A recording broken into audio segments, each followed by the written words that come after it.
প্রিয় শিক্ষার্থী বন্ধুরা, বরিশাল সরকারি মডেল স্কুল অ্যান্ড কলেজের পক্ষ থেকে আজকের অনলাইন ক্লাসে সবাইকে স্বাগতম। আজকের আমার এই অনলাইন ক্লাসের আলোচ্য বিষয় নবম, দশম এবং একাদশ ও দ্বাদশ শ্রেণীর সিলেবাসের অন্তর্ভুক্ত হিসাব বিজ্ঞান বিষয়ের দুতরফা দাখিলা পদ্ধতিতে হিসাবের ডেবিট ক্রেডিট নির্ণয়। তো চলো শুরু করা যাক। আজকের আলোচনায় আমি মোহাম্মদ সিরাজুল ইসলাম, সহকারী অধ্যাপক, হিসাব বিজ্ঞান বিভাগ, বরিশাল সরকারি model school and college, Barishal. শিখন ফল অর্থাৎ আজকের পাঠ শেষে আমরা যা যা শিখতে পারবো: হিসাবের ডেবিট ক্রেডিট নির্ণয় ব্যাখ্যা করতে পারবে, লেনদেনের ডেবিট ক্রেডিট নির্ণয় করতে পারবে, ডেবিট ক্রেডিট পক্ষ নির্ণয় করতে পারবে, জাবেদায় ডেবিট ক্রেডিট পক্ষ নির্ণয় করতে পারবে এবং সম্পদ, ব্যয়, আয়, দায় ও মালিকানা সত্ত্ব হিসাবে ডেবিট ক্রেডিট নির্ণয়ের বর্ণনা করতে পারবে। হিসাবে ডেবিট ক্রেডিট নির্ণয়ের নিয়মাবলী বা জাবেদায় ডেবিট ক্রেডিট নির্ণয়ের নিয়ম। হিসাব সাধারণত আমরা জানি হিসাব সাধারণত 5 প্রকার, যথা সম্পদ হিসাব, ব্যয় হিসাব, দায় হিসাব, আয় হিসাব এবং মালিকানা সত্ত্ব হিসাব। সম্পদ হিসাব বৃদ্ধি পেলে ডেবিট, হ্রাস পেলে ক্রেডিট। অর্থাৎ ডেবিট ক্রেডিট নির্ণয়ের সময় সম্পদ যদি বৃদ্ধি পায় তাহলে ডেবিট হবে এবং সম্পদ যদি হ্রাস পায় তাহলে ক্রেডিট হবে। ব্যয় হিসাব বা খরচ হিসাব বৃদ্ধি পেলে ডেবিট এবং ব্যয় বা খরচ হ্রাস পেলে ক্রেডিট। অর্থাৎ সম্পদ এবং ব্যয় ডেবিট ক্রেডিট নির্ণয়ের নিয়ম এক: বৃদ্ধি পেলে ডেবিট, হ্রাস পেলে ক্রেডিট। এবার আসি দায় হিসাব যদি হ্রাস পায় তাহলে ডেবিট আর বৃদ্ধি পেলে ক্রেডিট। অর্থাৎ সম্পদের বিপরীত হচ্ছে দায়। দায় যদি হ্রাস পায় তাহলে ডেবিট হবে এবং দায় যদি বৃদ্ধি পায় তাহলে ক্রেডিট হবে। আয় হিসাব হ্রাস পেলে ডেবিট এবং আয় হিসাব বৃদ্ধি পেলে ডেবিট। অর্থাৎ দায় এবং আয় এর ডেবিট ক্রেডিট নির্ণয়ের নিয়ম এক: বৃদ্ধি পেলে ক্রেডিট হবে, হ্রাস পেলে ডেবিট হবে। মালিকানা সত্ত্ব হিসাব যদি হ্রাস পায় তাহলে ডেবিট আর মালিকানা সত্ত্ব হিসাব বৃদ্ধি পেলে ক্রেডিট। অর্থাৎ আয়, দায় এবং মালিকানা সত্ত্ব হ্রাস পেলে ডেবিট, বৃদ্ধি পেলে ক্রেডিট। তো সহজে মনে রাখার জন্য আমরা এই নিম্নলিখিত বিষয়টি একটু লক্ষ্য করি। সম্পদ হিসাব এবং ব্যয় হিসাব এটি হচ্ছে আমাদের এই বৃদ্ধি পেলে ডেবিট এবং হ্রাস পেলে ক্রেডিট। অপরদিকে দায় হিসাব, আয় হিসাব এবং মালিকানা সত্ত্ব হিসাব হ্রাস পেলে ডেবিট, বৃদ্ধি পেলে ক্রেডিট। অর্থাৎ এই দুইটা বিষয় মনে রাখলে আমাদের ডেবিট ক্রেডিট মনে রাখা অনেক সহজ। তাই আমরা এই বিষয়টি ভালো করে মনে রাখার চেষ্টা করব। তো এবার আসি লেনদেনের ভিত্তিতে কিভাবে ডেবিট ক্রেডিট নির্ণয় করা যায়। লক্ষ্য করুন, নিয়ম এক: মূলধন হিসাব বলতে আমরা কি বুঝি এটা আগে আমরা জানার চেষ্টা করি। মালিকের ব্যক্তিগত অর্থ কারবারে প্রদান করলে বা নিজ অর্থ দ্বারা কারবারের কোনো খরচ প্রদান করলে তার জন্য মূলধন হিসাব ক্রেডিট করতে হবে। অর্থাৎ মালিক যা নিয়ে আসবে সেটি হচ্ছে মূলধন। তার জন্য আমরা যখন ডেবিট ক্রেডিট নির্ণয় করব তখন মূলধন হিসাব ক্রেডিট হবে। যেমন একটি লেনদেন লক্ষ্য করলে দেখতে পায় জনাব আসলাম নগদ 40,000 টাকা ব্যবসায় বিনিয়োগ করেন। লক্ষ্য করুন, এর জন্য নগদ টাকা বৃদ্ধি পাচ্ছে, তাই নগদান হিসাব ডেবিট, মূলধন হিসাব ক্রেডিট। ব্যাখ্যা আমি নিচে উল্লেখ করেছি, এখানে নগদ টাকা বা সম্পদ বৃদ্ধি পাচ্ছে, সেই জন্য নগদান হিসাব ডেবিট হয়েছে এবং মূলধন হিসাব বৃদ্ধির ফলে মালিকানা সত্ত্ব বৃদ্ধি পেয়েছে, সেজন্য মূলধন হিসাব ক্রেডিট হয়েছে। অর্থাৎ সম্পদ বাড়ছে সেজন্য ডেবিট আর মালিকানা সত্ত্ব বৃদ্ধি পাচ্ছে সেজন্য ক্রেডিট। সেজন্য আমাদের এখানে করেছি নগদান হিসাব ডেবিট, মূলধন হিসাব ক্রেডিট। অপর একটি লেনদেন লক্ষ্য করলে দেখতে পায় মালিকের ব্যক্তিগত অর্থ দিয়ে কারবারের আসবাবপত্র ক্রয় করা হলো। মালিকের নিজের অর্থ দিয়ে কারবারের আসবাবপত্র ক্রয় করেছে, তাহলে এটি হচ্ছে একটি মূলধন। তো লক্ষ্য করুন, আসবাবপত্র হিসাব ডেবিট এবং মূলধন হিসাব ক্রেডিট। ব্যাখ্যায় লক্ষ্য করুন, এখানে আসবাবপত্র বা সম্পদ বৃদ্ধি পেয়েছে, অর্থাৎ আসবাবপত্র ক্রয়ের ফলে আসবাবপত্র বৃদ্ধি পেয়েছে, সেজন্য আসবাবপত্র হিসাব ডেবিট এবং মূলধন বৃদ্ধির ফলে মালিকানা সত্ত্ব বৃদ্ধি পেয়েছে, সেজন্য মূলধন হিসাব ক্রেডিট। মূলধন হিসাব একটি মালিকানা সত্ত্ব হিসাব, অর্থাৎ সম্পদ বাড়ছে, মালিকানা সত্ত্ব বৃদ্ধি পাচ্ছে। আমি প্রত্যেকটা লেনদেনের ব্যাখ্যা দেওয়ার চেষ্টা করব যাতে বোঝা সহজ হয়। মালিক তার ব্যক্তিগত তহবিলের অর্থ হতে কর্মচারীদের বেতন প্রদান করেন 5,000 টাকা। লক্ষ্য করুন, বেতন হিসাব ডেবিট, মূলধন হিসাব ক্রেডিট। তো ব্যাখ্যা লক্ষ্য করলে দেখতে পায় এখানে বেতন বা খরচ বৃদ্ধি পেয়েছে, সেজন্য বেতন হিসাব ডেবিট। অপরদিকে মূলধন বৃদ্ধির ফলে মালিকানা সত্ত্ব বৃদ্ধি পেয়েছে, সেজন্য মূলধন হিসাব ক্রেডিট। এবার আসি ক্রয় হিসাব সংক্রান্ত কিছু নিয়মাবলী। ক্রয় বলতে কি বুঝি? বিক্রয়ের উদ্দেশ্যে যে সকল পণ্যদ্রব্য বা মালামাল ক্রয় করা হয় তাকে সাধারণত ক্রয় হিসাব হিসেবে আখ্যায়িত করা হয়। অর্থাৎ বিক্রয়ের উদ্দেশ্যে থাকতে হবে, মুনাফা লাভের উদ্দেশ্যে পুনরায় বিক্রয়ের জন্য আমরা যেটি কিনবো সেটি হচ্ছে ক্রয়। ক্রয় হিসাব বৃদ্ধি পেলে ডেবিট হয় এবং হ্রাস পেলে ক্রেডিট হয়, কারণ ক্রয় হিসাব হচ্ছে একটি ব্যয়, ব্যয় যদি বৃদ্ধি পায় তাহলে ডেবিট, তাহলে হ্রাস পেলে ক্রেডিট। তাহলে কোনো লেনদেনে যদি ক্রয় থাকে তাহলে দেখতে হবে ক্রয় বৃদ্ধি পাচ্ছে না কমে যাচ্ছে। যদি বৃদ্ধি পায় তাহলে ক্রয় হিসাব ডেবিট হবে, যদি হ্রাস পায় তাহলে ক্রয় হিসাব ক্রেডিট হবে। তো এখানে লক্ষ্য করুন একটি লেনদেন, তো এখানে একটি লেনদেন লক্ষ্য করলে দেখতে পাই নগদে পণ্য ক্রয় 15,000 টাকা। তাহলে এই ক্ষেত্রে আমাদের ক্রয়ের পরিমাণ বৃদ্ধি পাচ্ছে, সেজন্য ক্রয় হিসাব ডেবিট, এবং নগদ টাকা কমে যাচ্ছে তাই নগদান হিসাব ক্রেডিট। ব্যাখ্যার লক্ষ্য করলে দেখতে পাই এখানে ক্রয় বা খরচ বৃদ্ধি পেয়েছে, সেজন্য ক্রয় হিসাব ডেবিট হয়েছে। অপরদিকে নগদ টাকা হ্রাস পেয়েছে বা সম্পদ হ্রাস পেয়েছে, সেজন্য নগদান হিসাব ক্রেডিট হয়েছে। অপর একটি লেনদেন, বাকিতে পণ্য ক্রয় 25,000 টাকা। তো ক্রয় হিসাব ডেবিট এবং বাকিতে পণ্য ক্রয়ের ফলে আমাদের কিন্তু পাওনাদার বা প্রদেয় হিসাব বৃদ্ধি পাবে, সেজন্য পাওনাদার বা প্রদেয় হিসাব ক্রেডিট। ব্যাখ্যায় লক্ষ্য করলে দেখতে পাই এখানে ক্রয় বা খরচ বৃদ্ধি পেয়েছে, সেজন্য ক্রয় হিসাব ডেবিট। অপরদিকে পাওনাদার বৃদ্ধির ফলে দায় বৃদ্ধি পেয়েছে, আমরা জানি দায় বৃদ্ধি পেলে ক্রেডিট হয়, কিছুক্ষণ আগে আমি ডেবিট ক্রেডিট নিয়মে আলোচনা করেছি। সেজন্য পাওনাদার বৃদ্ধির ফলে দায় হিসাব বৃদ্ধি পেয়েছে, সেজন্য পাওনাদার হিসাব বা প্রদেয় হিসাব ক্রেডিট। পাওনাদারের অপর নাম প্রদেয় হিসাব, অর্থাৎ পাওনাদার হচ্ছে আমাদের সনাতন পদ্ধতিতে নাম, আধুনিক পদ্ধতিতে পাওনাদারের নাম হচ্ছে প্রদেয় হিসাব, বিষয়টি মনে রাখতে হবে। এবার আসি বিক্রয় হিসাব। বিক্রয় হিসাব বলতে কি বুঝি? বিক্রয়ের উদ্দেশ্যে ক্রয়কৃত পণ্যদ্রব্য বিক্রয় করা হলে তাকে বিক্রয় হিসাব হিসেবে আখ্যায়িত করা হয়। অর্থাৎ যে পণ্যদ্রব্য আমরা বিক্রয়ের উদ্দেশ্যে বা মুনাফা লাভের উদ্দেশ্যে কিনবো সেটি হচ্ছে সাধারণত এই বিক্রয় হিসাব। তো এই ক্ষেত্রে বিক্রয় হিসাব একটি আয় জাতীয় হিসাব, অর্থাৎ বিক্রয়টা হচ্ছে আয়, সেজন্য বিক্রয় যদি হ্রাস পায় বা কমে যায় তাহলে ডেবিট, বিক্রয় হিসাব যদি বৃদ্ধি পায় তাহলে ক্রেডিট। আমরা জানি আয় হ্রাস পেলে ডেবিট হয়, বৃদ্ধি পেলে ক্রেডিট হয়, কিছুক্ষণ আগে নিয়মে আলোচনা করেছি। এবার আসি বিক্রয় সংক্রান্ত লেনদেন। নগদে পণ্য বিক্রয় 45,000 টাকা, নগদান হিসাব ডেবিট, বিক্রয় হিসাব ক্রেডিট। ব্যাখ্যা লক্ষ্য করলে দেখতে পাই এখানে নগদ টাকা বৃদ্ধি পেয়েছে, সেজন্য নগদান হিসাব ডেবিট, অর্থাৎ নগদে বিক্রয়ের ফলে নগদ টাকা বৃদ্ধি পেয়েছে, সেজন্য নগদান হিসাব ডেবিট। অপরদিকে বিক্রয় বৃদ্ধির ফলে আয় বৃদ্ধি পেয়েছে, সেজন্য বিক্রয় হিসাব ক্রেডিট। পরবর্তী লেনদেন, বাকিতে পণ্য বিক্রয় করা হলো 70,000 টাকা। তো এই ক্ষেত্রে দেনাদার বা প্রাপ্য হিসাব ডেবিট, বিক্রয় হিসাব ক্রেডিট। দেনাদারের আধুনিক নাম প্রাপ্য হিসাব, অর্থাৎ দেনাদার লিখলেও হবে, প্রাপ্য হিসাব লিখলেও হবে, তবে প্রাপ্য হিসাব লেখা উত্তম। এখানে ব্যাখ্যা লক্ষ্য করলে দেখতে পাই প্রাপ্য হিসাব বা সম্পদ বৃদ্ধি পেয়েছে, সেজন্য প্রাপ্য হিসাব ডেবিট। অপরদিকে বিক্রয় বৃদ্ধির ফলে আয় বৃদ্ধি পেয়েছে, সেজন্য বিক্রয় হিসাব ক্রেডিট। পণ্য ক্রয় বিক্রয়ের ক্ষেত্রে ব্যক্তি বা প্রতিষ্ঠানের নাম উল্লেখ থাকলে, আমরা অনেক সময় লক্ষ্য করে দেখেছি যে পণ্য ক্রয় বিক্রয়ের সাথে বিভিন্ন ব্যক্তি বা প্রতিষ্ঠানের নাম উল্লেখ থাকে, সেই ক্ষেত্রে কী হবে একটু লক্ষ্য করি। যদি কোনো লেনদেনে ব্যক্তি বা প্রতিষ্ঠানের নাম উল্লেখ থাকে তবে তাকে বাকিতে ক্রয় বিক্রয় মনে করে হিসাবভুক্ত করতে হবে। যেমন লক্ষ্য করে একটি লেনদেন, মিজান এর নিকট থেকে পণ্য ক্রয়, এখানে কিন্তু নগদে কি বাকিতে কিছু বলা নাই, কিন্তু মিজান নামে একজন ব্যক্তির নাম আছে, সেই জন্য এই যে পণ্য ক্রয় করা হয়েছে এটি বাকিতে মনে করে হিসাবভুক্ত করতে হবে।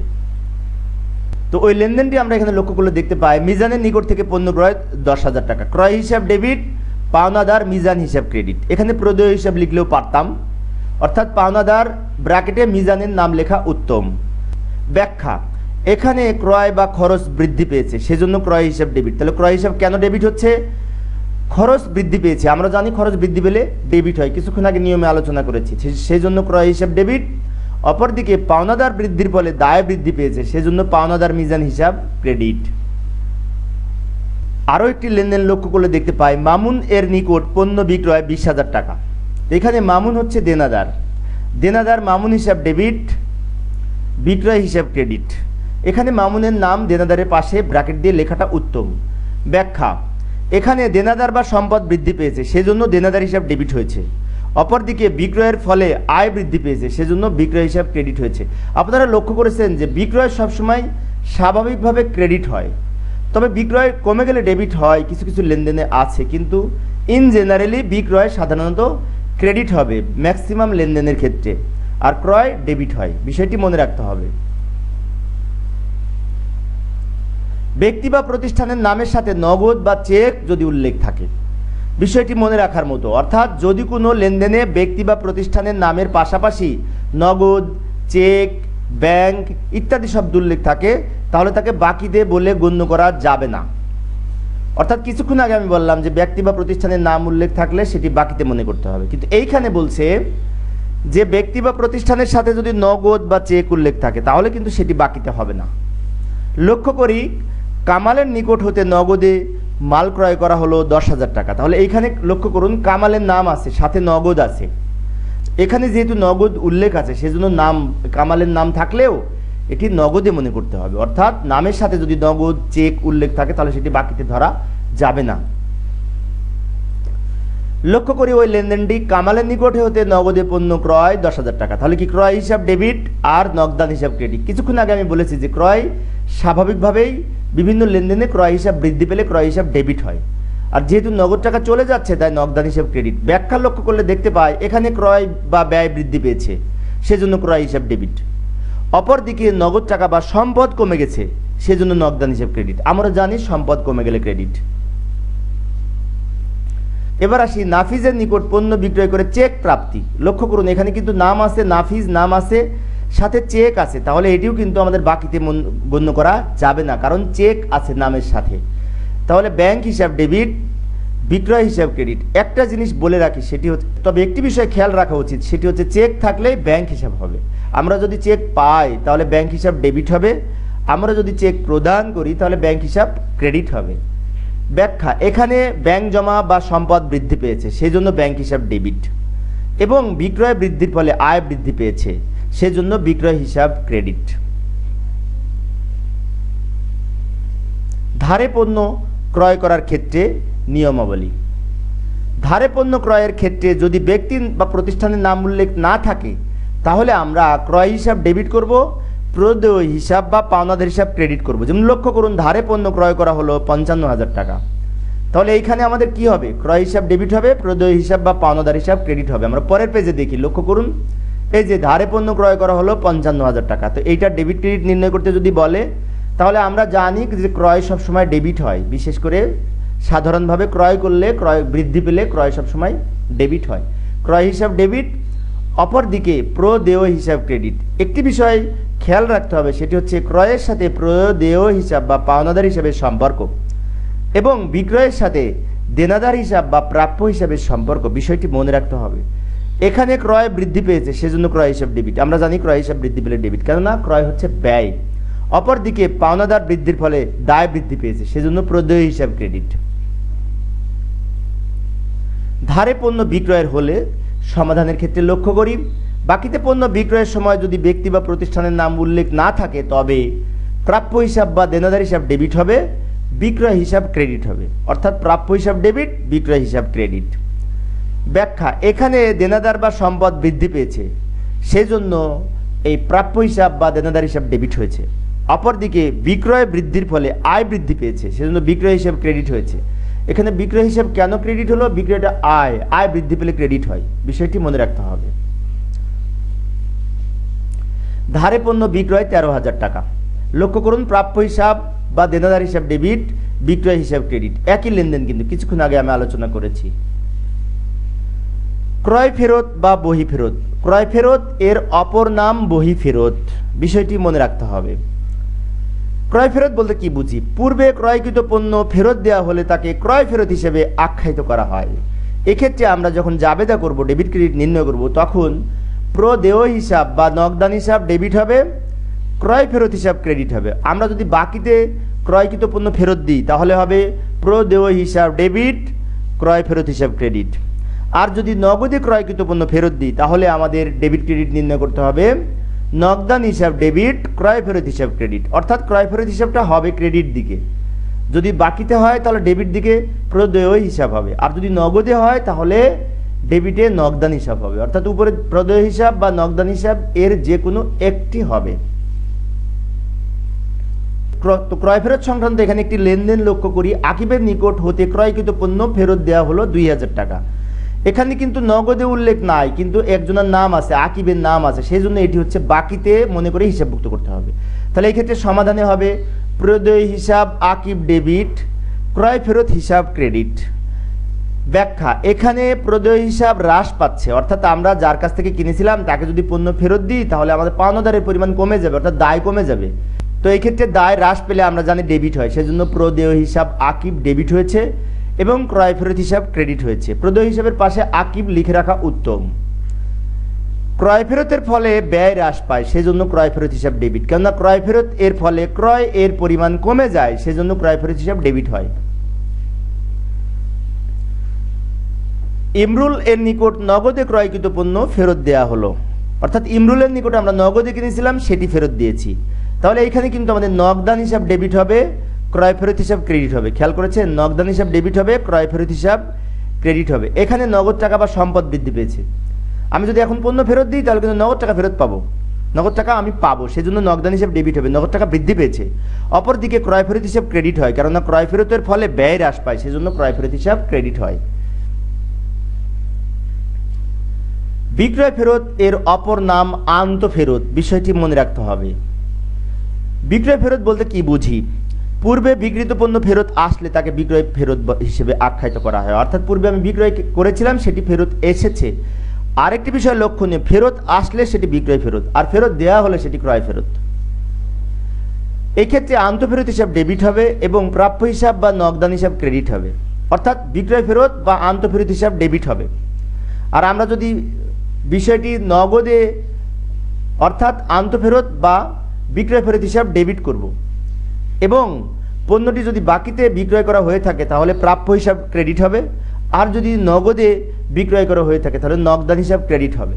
এবার একটি লেনদেন লক্ষ্য করি। মামুনের নিকট হতে বিক্রয়কৃত পণ্য ফেরত আসলো, তো এই ক্ষেত্রে ফেরত আসলো এটা কিন্তু বিক্রয় ফেরত। এখানে যদি বিক্রয়কৃত পণ্য না থাকতো তাও ফেরত আসলে সেটি বিক্রয় ফেরত মনে করতে হতো। তো লক্ষ্য করুন, এই ক্ষেত্রে আমাদের আন্ত ফেরত বা বিক্রয় ফেরত হিসাব ডেবিট এবং প্রাপ্য হিসাব মামুন ক্রেডিট। এক্ষেত্রে বাকিতে মনে করতে হবে, কেননা উপরে কোথাও নগদে উল্লেখ নাই কিন্তু নাম আছে, সেই জন্য এখানে বিক্রয় ফেরত এর ফলে আয় হ্রাস পেয়েছে, অর্থাৎ বিক্রয় ফেরতের ফলে কিন্তু বিক্রয়ের পরিমাণ কমে যায়, সেজন্য বিক্রয় ফেরত হিসাব বা আন্ত ফেরত হিসাব ডেবিট। অপরদিকে প্রাপ্য হিসাব হ্রাসের ফলে সম্পদ হ্রাস পেয়েছে, সেজন্য প্রাপ্য হিসাব ক্রেডিট। এবার একটি লেনদেন লক্ষ্য করি। রাকিবের নিকট হতে নগদে বিক্রয়কৃত পণ্য ফেরত এসেছে। লক্ষ্য করুন, এখানে কিন্তু রাকিবের নাম আছে, সাথে নগদে আছে, তাহলে এটা কিন্তু নগদে বিক্রয় করা হয়েছিল মনে করতে হবে। সেজন্য আমাদের এইখানে হবে আন্ত ফেরত হিসাব বা বিক্রয় ফেরত হিসাব ডেবিট, নগদান হিসাব ক্রেডিট। ব্যাখ্যায় বলছে এখানে বিক্রয় ফেরত এর ফলে আয় হ্রাস পেয়েছে, সেজন্য বিক্রয় ফেরত ডেবিট হবে বা আন্ত ফেরত ডেবিট হবে। অপরদিকে নগদ টাকা হ্রাসের ফলে সম্পদ হ্রাস পেয়েছে, সেজন্য নগদান হিসাব ক্রেডিট হবে। কেননা নগদে বিক্রয়কৃত পণ্য ফেরত আসলে আমরা কিন্তু নগদ টাকা ফেরত দিব তাদেরকে, সেজন্য নগদ টাকা কমে যাবে, তাই নগদান হিসাব ক্রেডিট। এবার আসি স্থায়ী সম্পদ ক্রয় বিক্রয়ের ক্ষেত্রে কিছু নিয়মাবলী। স্থায়ী সম্পদ ক্রয়ের ক্ষেত্রে কিছু গুরুত্বপূর্ণ নিয়মাবলী লক্ষ্য করুন। ব্যবসায়ে ব্যবহারের উদ্দেশ্যে কোনো সম্পদ ক্রয় করলে তাকে সম্পদ হিসেবে আখ্যায়িত করা হয়, অর্থাৎ ব্যবহারের উদ্দেশ্যে যদি আমরা কোনো কিছু কিনি তাহলে সেটিকে আমরা এই সম্পদ হিসেবে আখ্যায়িত করি, সেজন্য সম্পদ নামে ডেবিট হবে। যেমন আসবাবপত্র ক্রয়, যন্ত্রপাতি ক্রয়, এইগুলি হচ্ছে সাধারণত সম্পদ হিসেবে ডেবিট করতে হবে। তবে একটি বিষয় লক্ষণীয়, আমি এখানে লাল কালি দিয়ে লিখে রেখেছি, লক্ষ্য করুন। সম্পদ ক্রয় বিক্রয়ের ক্ষেত্রে ব্যবহারের বা বিক্রয়ের উদ্দেশ্যে কথাটি উল্লেখ না থাকলে ব্যবহারের উদ্দেশ্যে মনে করতে হবে। অর্থাৎ আসবাবপত্র ক্রয় করা হলো, সেখানে বিক্রয়ের উদ্দেশ্যে না ব্যবহারের উদ্দেশ্যে কিছু বলা নেই, তো সেই ক্ষেত্রে কিন্তু ব্যবহারের উদ্দেশ্যেই ধরতে হবে বা ব্যবহারের উদ্দেশ্যে মনে করতে হবে। যেমন লক্ষ্য করুন, আসবাবপত্র ক্রয় করা হলো 30,000 টাকা, তাহলে এই ক্ষেত্রে আমাদের ব্যবহারের উদ্দেশ্যে না বিক্রয়ের উদ্দেশ্যে কিছু বলা নাই, তাহলে এই যে আসবাবপত্র ক্রয় করা হলো এটি ব্যবহারের উদ্দেশ্যে মনে করে সম্পদ হিসাবে ডেবিট করতে হবে। যেমন লক্ষ্য করি, আসবাবপত্র হিসাব ডেবিট, ক্রয় হিসাব ক্রেডিট। এখানে আসবাবপত্র বা সম্পদ বৃদ্ধি পেয়েছে, আমরা জানি সম্পদ বৃদ্ধি পেলে ডেবিট হয়, সেই জন্য আসবাবপত্র হিসাব ডেবিট। অপরদিকে নগদ টাকা হ্রাসের ফলে সম্পদ কমে গেছে, সেজন্য নগদান হিসাব ক্রেডিট। সম্পদ ক্রয়ের আনুষঙ্গিক খরচ, এইটা কমন মিস্টেক করে থাকে শিক্ষার্থীরা অনেক সময় পরীক্ষার হলে, আমরা খাতা মূল্যায়ন করার সময় লক্ষ্য করেছি, তো বিষয়টি আমরা ভালো করে লক্ষ্য করি। সম্পদ ক্রয়ের ক্ষেত্রে আনুষঙ্গিক খরচ বলতে বোঝায় ব্যবসায় ব্যবহারের উদ্দেশ্যে ক্রয় করা সম্পদ ব্যবহারের পূর্ব পর্যন্ত এর পিছনে যে সমস্ত খরচ হয় সব খরচগুলি ওই হিসাবে ডেবিট করতে হবে। অর্থাৎ আমরা যদি একটি মেশিন ক্রয় করি, মেশিনের বহন খরচ, মেশিনের সংস্থাপন ব্যয় বা মেশিনের সেটআপ খরচ, এই যাবতীয় সব খরচ যোগ করে একসাথে আমরা মেশিন হিসাবে লিখব, এটি এখানে আলোচ্য বিষয়। যেমন একটি লেনদেন লক্ষ্য করি, যন্ত্রপাতি ক্রয় 1,00,000 টাকা, এর বহন খরচ 5,000 টাকা এবং সংস্থাপন ব্যয় 10,000 টাকা প্রদান করা হলো। তো এই ক্ষেত্রে লক্ষ্য করুন, এই যন্ত্রপাতি কিনেছি আমরা কত টাকার, 1,00,000 টাকা এবং 5,000 টাকা বহন খরচ, তাহলে কত হলো এই 1,00,000 আর 5,000, 1,05,000, তার সাথে আবার 10,000 টাকা সংস্থাপন ব্যয়, আবার এই 10,000 টাকা যোগ করলে 1,15,000 টাকা আমাদের মেশিনের প্রকৃত মূল্য। সেজন্য আমরা যখন ডেবিট ক্রেডিট নির্ণয় করব তখন লিখব যন্ত্রপাতি হিসাব ডেবিট 1,15,000 টাকা, তিনটা যোগ করে, কিন্তু নগদান হিসাব ক্রেডিট 1,15,000 টাকা। এবার আমরা ব্যাখ্যার লক্ষ্য করলে দেখতে পাই এখানে যন্ত্রপাতি বা সম্পদ বৃদ্ধি পেয়েছে, সেজন্য যন্ত্রপাতি হিসাব ডেবিট হয়েছে।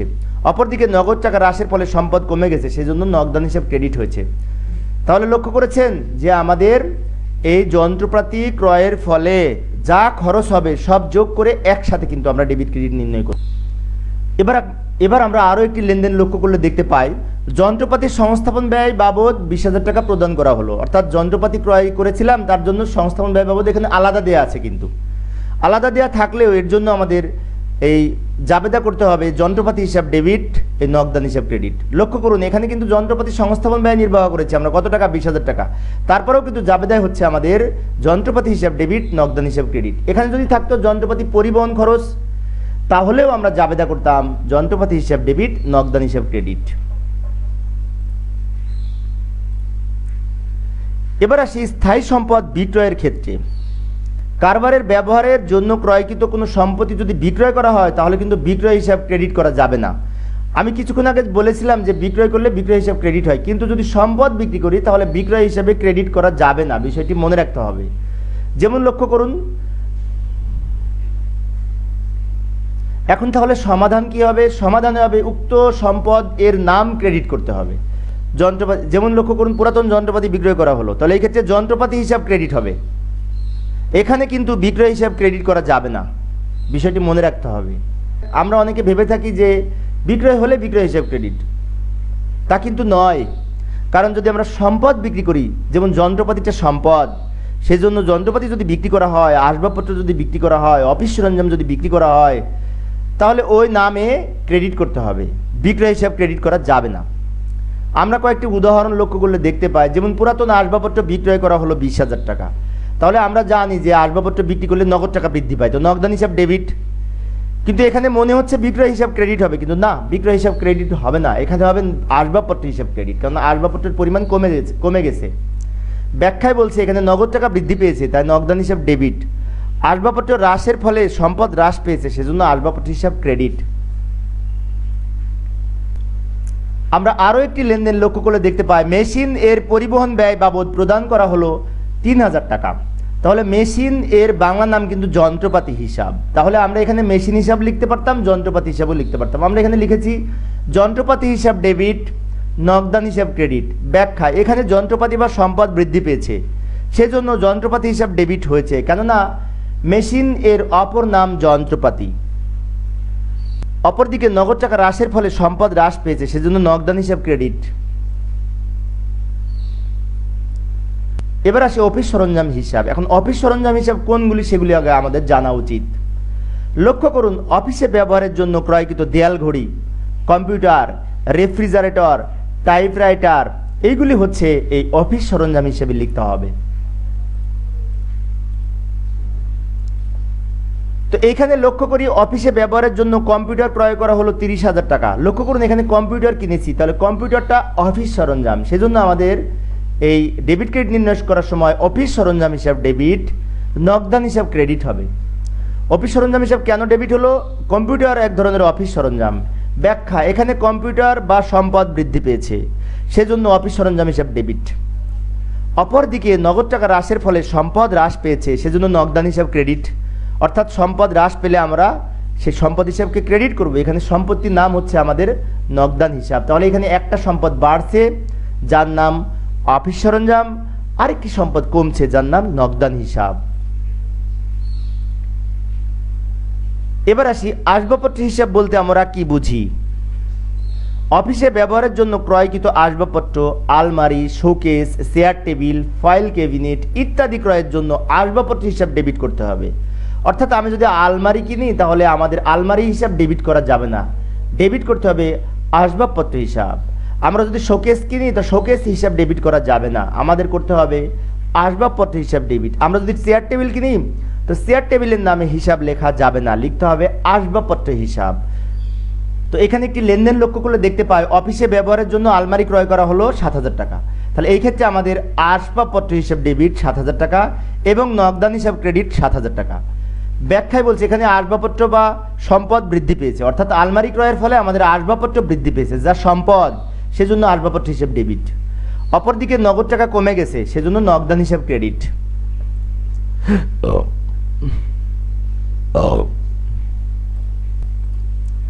এবার আসি কিছু আয় সংক্রান্ত বিষয়। আয়ের সাথে যদি ব্যক্তির নাম উল্লেখ থাকে, লক্ষ্য করুন কোনো আয় এর ক্ষেত্রে যদি ব্যক্তির নাম উল্লেখ থাকে তাহলে ওই নামে কোনো হিসাব খোলা যাবে না, আয়ের নামে হিসাব খুলতে হবে। অর্থাৎ কোনো ব্যক্তির নাম থাকলে ব্যক্তির নাম লেখা যাবে না, আয়ের নাম লিখতে হবে। যেমন লক্ষ্য করি, এবার আমরা একটি লেনদেন লক্ষ্য করি।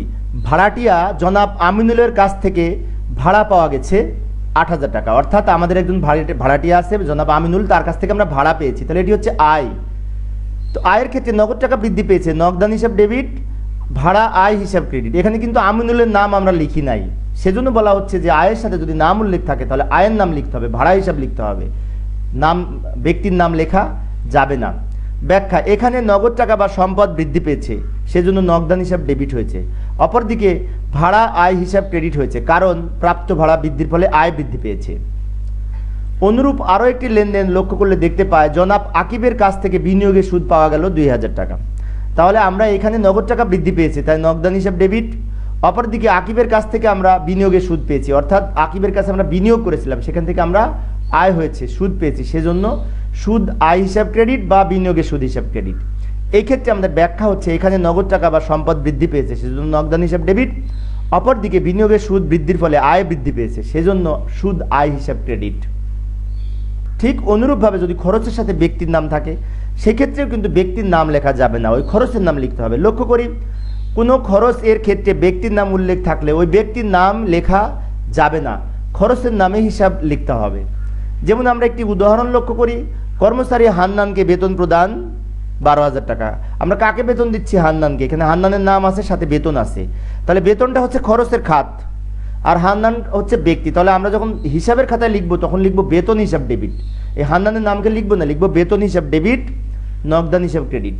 ব্যাখ্যা, এখানে বেতনের ফলে খরচ বৃদ্ধি পেয়েছে, সেজন্য বেতন হিসাব ডেবিট হয়েছে। অপরদিকে নগদ টাকা হ্রাসের ফলে সম্পদ হ্রাস পেয়েছে, সেজন্য নগদান হিসাব ক্রেডিট হয়েছে।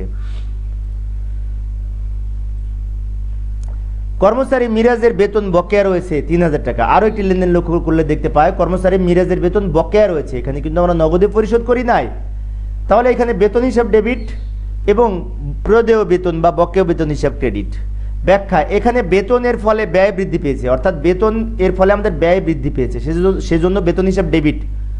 অপরদিকে বকেয়া বেতনের ফলে দায় বৃদ্ধি পেয়েছে, কেননা বকেয়া বেতন এক ধরনের দায়, সেজন্য আমরা এখানে লিখেছি প্রদেয় বেতন হিসাব ক্রেডিট। তবে এখানে প্রদেয় বেতন হিসাবের পরিবর্তে বকেয়া বেতন লিখতে পারতাম, কিন্তু প্রদেয় বেতন হিসাব লেখাই উত্তম, কারণ এটি আধুনিক কনসেপ্ট। এবার আসি মনিহারি হিসাব বলতে কি বুঝি।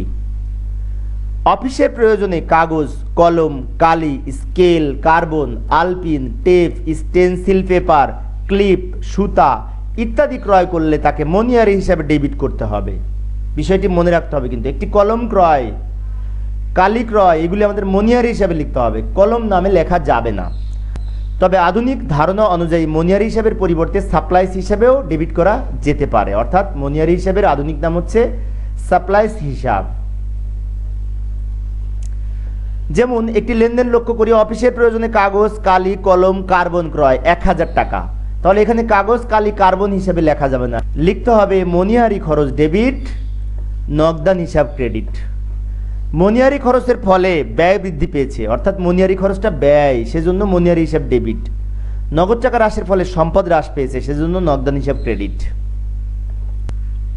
এবার আসি ডাক ও তার হিসাব, অর্থাৎ কোন কোন খাতের জন্য আমরা ডাক ও তার হিসাব ডেবিট করতে হবে। লক্ষ্য করুন, ব্যবসায়িক প্রয়োজনে বিভিন্ন প্রকার যোগাযোগ ব্যয়, যেমন ডাক টিকিট ক্রয়, পোস্ট কার্ড ক্রয়, ইনভেলাপ ক্রয়, টেলিফোন পার্সেল খরচ, ইন্টারনেট তথ্য আদান প্রদান খরচ, SMS বাবদ ব্যয়, ইমেল ও ফ্যাক্স ইত্যাদির জন্য ডাক ও তার হিসাবকে ডেবিট করতে হবে। পোস্ট কার্ড ক্রয়, তার জন্য যাবে হবে ডাক ও তার হিসাব ডেবিট, নগদান হিসাব। ইমেল ও ফ্যাক্স বাবদ খরচ, আধুনিক অঙ্কে এইগুলি বেশি বেশি পরিমাণে থাকে। তাহলে ইমেল ও ফ্যাক্স খরচ বাবদ আমাদের জাবেদায় হবে ডাক ও তার হিসাব ডেবিট, নগদান হিসাব ক্রেডিট। যেমন লক্ষ্য করি একটি লেনদেন ডাক টিকিট ও খাম ক্রয় 200 টাকা, তাহলে ডাক ও তার হিসাব ডেবিট, নগদান হিসাব ক্রেডিট।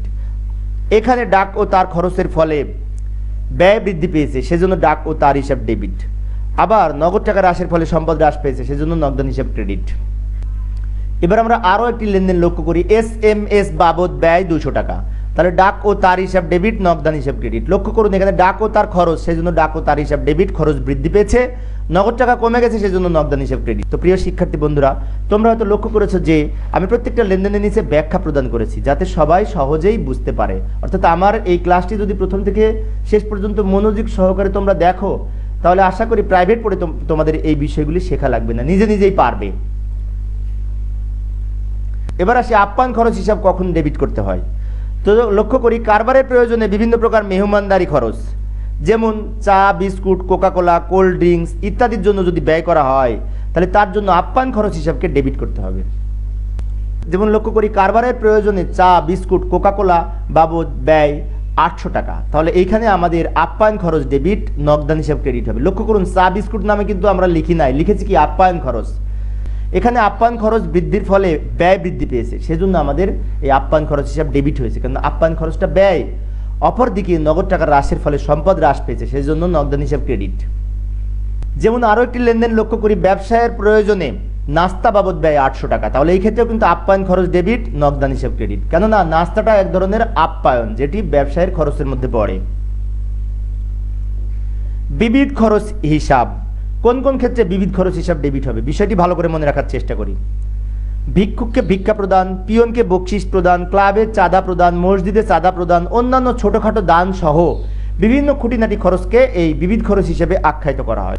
তো এই ক্ষেত্রে বিবিধ খরচ হিসাব ডেবিট হবে এবং নগদান হিসাব ক্রেডিট হবে। লক্ষ্য করি পিয়নকে বকশিস প্রদান 500 টাকা, আমরা পরের পেজে এটির সমাধান দেখি। এই যে পিয়নকে বকশিস প্রদান 500 টাকা, তাহলে বিবিধ খরচ হিসাব ডেবিট, নগদান হিসাব ক্রেডিট। এখানে কিন্তু বকশিস হিসাব লিখি নাই, আমরা ডেবিট ক্রেডিট নির্ণয় করার সময় বকশিস কথাটা লিখি নাই, কি লিখেছি বিবিধ খরচ। এখানে বিবিধ খরচের ফলে ব্যয় বৃদ্ধি পেয়েছে, সেজন্য বিবিধ খরচ হিসাব ডেবিট, এবং নগদ টাকা হ্রাস পেয়েছে, তাই নগদান হিসাব ক্রেডিট। যেমন আরও একটি লেনদেন লক্ষ্য করি ক্লাবে চাঁদা প্রদান 500 টাকা, তাহলে বিবিধ খরচ হিসাব ডেবিট, নগদান হিসাব ক্রেডিট। অর্থাৎ এই ক্লাবের চাঁদা প্রদানটা বিবিধ খরচের মধ্যে পড়ে। এবার আসি উপযোগ খরচ হিসাব, গ্যাস, পানি, বিদ্যুৎ, টেলিফোন ইত্যাদি বিল পরিশোধের জন্য উক্ত খরচ হিসাবকে ডেবিট করতে হবে। তবে আধুনিক ধারণা অনুযায়ী উপযুক্ত বিলগুলোকে এক কথায় উপযোগ খরচ হিসাবে ডেবিট করা যেতে পারে। যেমন লক্ষ্য করুন গ্যাস, পানি, বিদ্যুৎ বিল প্রদান 4000 টাকা, তাহলে এই ক্ষেত্রে আমরা লিখব গ্যাস, পানি, বিদ্যুৎ বিল প্রদান 4000 টাকা, এর জন্য আমরা লিখব উপযোগ খরচ ডেবিট, নগদান হিসাব ক্রেডিট। অর্থাৎ এটি গ্যাস, পানি, বিদ্যুৎ লেখা যায়, আবার উপযোগ খরচ লেখা যায়, তবে উপযোগ খরচ আধুনিক কনসেপ্ট অনুযায়ী লেখা উত্তম। এখানে উপযোগ খরচের ফলে ব্যয় বৃদ্ধি পেয়েছে, তাই উপযোগ খরচ ডেবিট এবং নগদ টাকা হ্রাস পেয়েছে, নগদান হিসাব ক্রেডিট। এবার আসি বিবিধ ক্ষতি হিসাব। বিবিধ খরচ আর বিবিধ ক্ষতি পার্থক্য আছে, কিন্তু খেয়াল রাখতে হবে। বিবিধ ক্ষতি কোন কোন ক্ষেত্রে হবে লক্ষ্য করি, পণ্য, নগদ অর্থ, কোনো সম্পদ চুরি হলে বা হারিয়ে গেলে বা বিনষ্ট হলে সেই ক্ষেত্রে বিবিধ ক্ষতি হিসাব ডেবিট করতে হবে। অর্থাৎ এই কোনো কিছু ক্ষতি হলে, অস্বাভাবিক ক্ষতি বা অ্যাক্সিডেন্টাল লস হলে তার জন্য আমাদের বিবিধ ক্ষতি হিসাবকে ডেবিট করতে হবে। যেমন লক্ষ্য করি ক্যাশ বাক্স থেকে 3000 টাকা চুরি হলো, তাহলে এই ধরনের খরচগুলি হচ্ছে বিবিধ ক্ষতি। লক্ষ্য করি এর জন্য বিবিধ ক্ষতি হিসাব ডেবিট, নগদান হিসাব ক্রেডিট।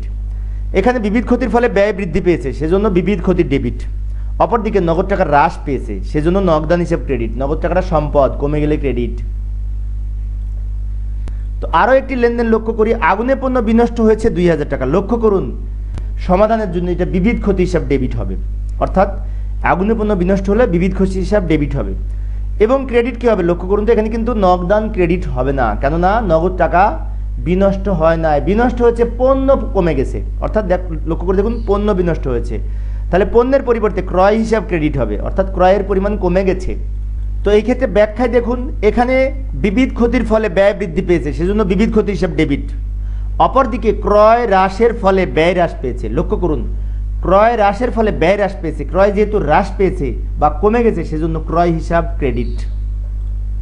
তো প্রিয় শিক্ষার্থী বন্ধুরা, এই ছিল আমার আজকের আলোচনা। আমার পরবর্তী ক্লাসের আলোচ্য বিষয় হিসাবে ডেবিট ক্রেডিট নির্ণয় এর দ্বিতীয় অংশ পর্ব 2। অর্থাৎ আমি এই ডেবিট ক্রেডিট নির্ণয়টাকে দুটি অংশে ভাগ করেছি, কেননা একটি ক্লাসের মাধ্যমে যদি সমাধান করতে চাই তাহলে বিষয়টি অনেক বড় হয়ে যায়, অনেক বোরিং ফিল লাগে শিক্ষার্থীদের ক্ষেত্রে। সেজন্য আমি এই দুটি অংশে বিভক্ত করেছি। তাই দ্বিতীয় অংশ দেখার জন্য আমন্ত্রণ রইল। তো পরিশেষে শিক্ষার্থীর উদ্দেশ্যে আমি বিশেষভাবে বলছি যে তোমরা পরবর্তীতে অন্যান্য ক্লাসগুলি পাওয়ার জন্য এই চ্যানেলটি সাবস্ক্রাইব করে রাখবে এবং এই চ্যানেলের ক্লাসগুলি যথাযথভাবে প্রস্তুতি নেওয়ার মাধ্যমে পরীক্ষার প্রিপারেশন নেবে, এই আমাদের প্রত্যাশা। তো আমি আবারও সবাইকে ধন্যবাদ জানিয়ে সবাই ভালো থাকবে এবং সুস্থ থাকবে। খোদা হাফেজ।